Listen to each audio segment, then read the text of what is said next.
तर पटेल आणि तटकरे यांच्याबद्दल लोकांमध्ये राग आहे, त्यांच्याबद्दल नाराजी आहे। मात्र सुनेत्रा आणि पवार या ज्या आहेत आणि तटकरे आणि पटेलांमध्ये कुठेतरी संवादाचा अभाव असल्याची प्रतिक्रिया जी आहे ती आता सुषमा अंधारेंनी दिली आहे। सुनेत्रा पवार या प्रकरणामध्ये अतिताईपणा काही निर्णय घेतील असं मला वाटत नाही, असं देखील अंधारेंनी म्हटलं। तटकरे आणि पटेलांबद्दल कितीही वादप्रवाद असले, लोकांचे आक्षेप असले, अनेक लोकांमध्ये एक संताप आहे दोघांच्या बद्दलचा, खूप मोठी नाराजीची लाट आहे। दोघांनी हा पक्ष ग्रॅब करण्यासाठी फार काही गोष्टी केल्या, अशा सुद्धा चर्चा कानावर येतात। मात्र असं काहीही असलं तरी सुनेत्रा वहिनी या डॉक्टर पद्मसिंह पाटील यांच्या कुटुंबातल्या आहेत आणि त्या पवार साहेबांच्या सुनबाई आहेत, अजितदादांच्या पत्नी आहेत। राजकारण त्यांच्या नसानसात भिनलेलं आहे, त्यामुळे त्यांच्यासारख्या व्यक्तीकडून असा काही आताताईपणाचा निर्णय होईल असं मला तरी वाटत नाही। तर दादांची राष्ट्रवादी आणि शिंदेंच्या शिवसेनेचा मोठा खेळ होणार असं नाना पटोलेंनी म्हटलंय। खेळाची सुरुवात झाली आहे असं देखील नाना पटोलेंनी म्हटलंय। 5 राज्यांच्या निवडणुकांआधी खेळ पूर्ण होणार असल्याचं पटोलेंनी म्हटलं।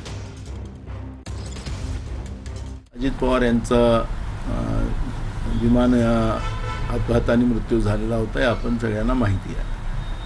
मी 8 दिवसातच सांगितलं, पण त्या 8 दिवसात ते तशी घटना घडली। पण मी म्हणून आता गेम शब्द वापरण्यापेक्षा याला मोठा खेळ आता राष्ट्रवादी अजित पवार आणि एकनाथ शिंदे यांच्या पक्षाचा होणार आहे। खेळाची सुरुवात झालेली आहे।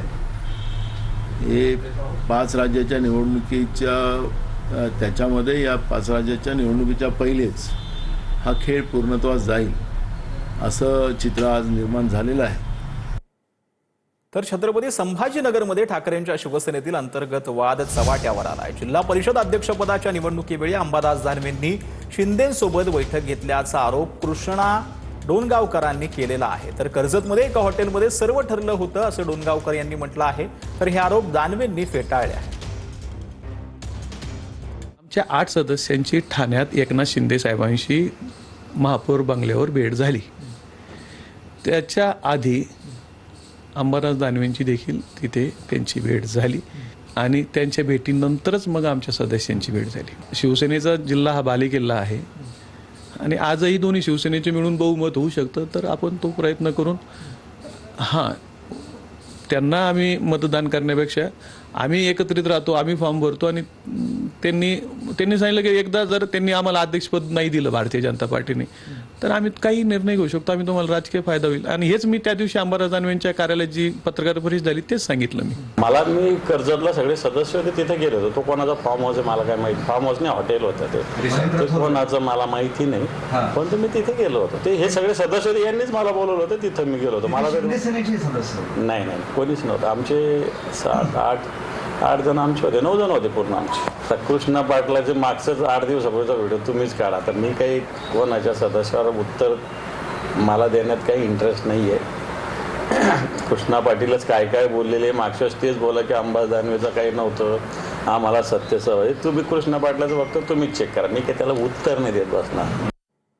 तर काँग्रेस प्रदेशाध्यक्ष हर्षवर्धन सकपाळ यांच्या नेतृत्वाखालील पक्षाच्या शिष्टमंडळानं आज राज्याचे मुख्य निवडणूक अधिकारी एस चोकलिंगम यांची भेट घेतली आहे। निवडणूक आयोगाद्वारे राबवण्यात येणाऱ्या SIR या संदर्भामध्ये बैठकीमध्ये चर्चा करून निवेदन दिल्याची माहिती सकपाळांनी दिली।